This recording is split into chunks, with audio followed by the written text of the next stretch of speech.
Change is a constant. Because if you don't change by choice, Shaitan will change you by force. It's a matter of decision. You either decide to change favorably and take control of your life, which is your mission in this world, which is the reason you are created, which is the reason Allah put everything at your service. Because you are the decision maker in this world. The sun doesn't decide its course. The moon doesn't. Rain doesn't.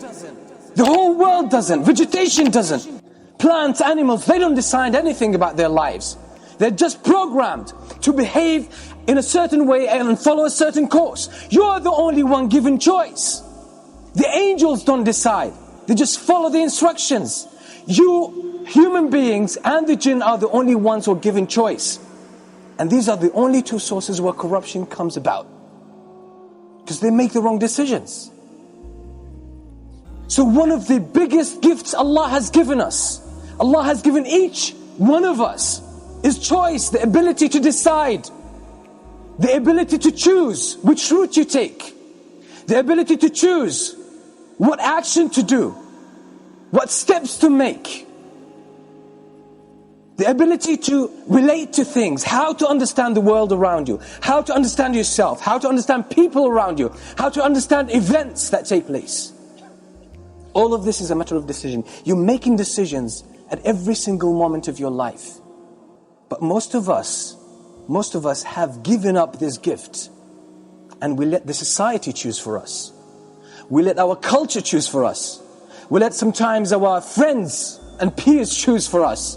We let our teachers choose for us. We let our parents choose for us. We let the TV choose for us. We let our politicians choose for us.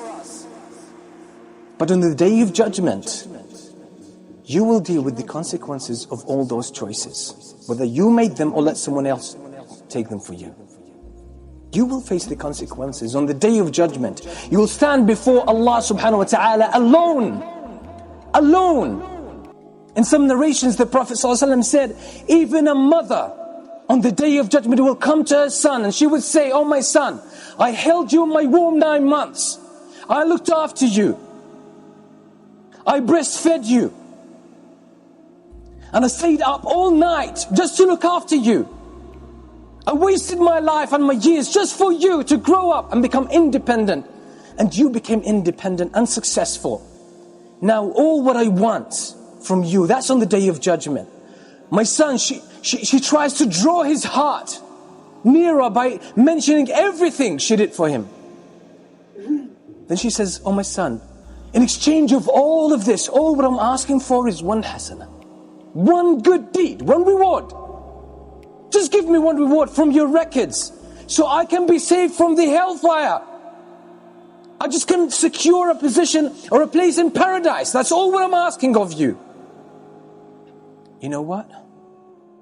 That son, with all his respect and love for his mother, he says, "Mom, with all respect," I'm paraphrasing by the way, "the hasana you're asking for, I'm more in need of it than anyone else. Some other time, Mom. Some other time." On that day you will stand before Allah subhanahu wa ta'ala alone, and you will be asked about every single decision. The woman passing down the street that you looked at and you kept staring at will be brought to you live, you could see it. The moment you were alone and did something wrong, the moment you took some haram money that doesn't belong to you, the moment you dealt with riba, the moment you were backbiting someone or slandering someone, that moment, just before that moment, you had the ability to make a decision, either to engage in a sin or give it up and leave it. But you made the wrong decision, and it will come to you that moment. It will be placed and it will be manifested in front of your eyes when you're standing before Allah subhanahu wa ta'ala, and He will ask you about it. The moment the adhan was called, you know it's time for the prayer, and you didn't pray because you were engaged with something else.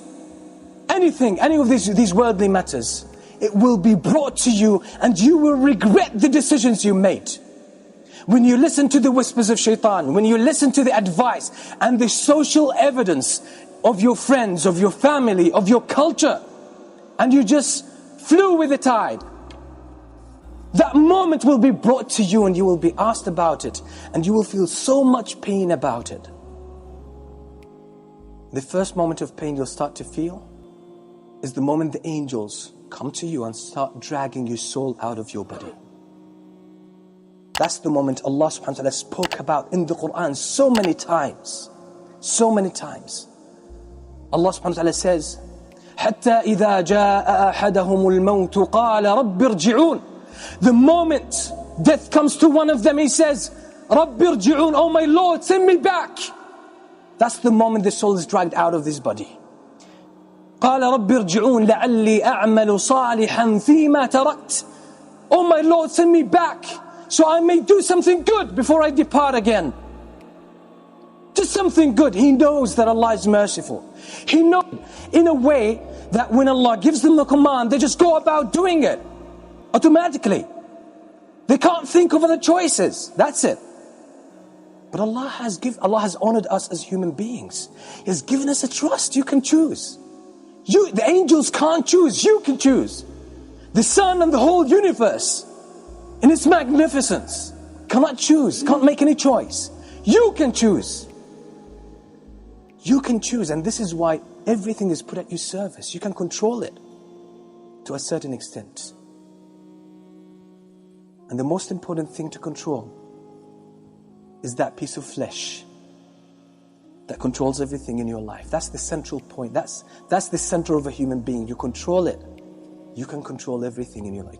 You can control your eyes, your hands, your tongue, and everything. Discipline your heart. Everything will fall in place in your life.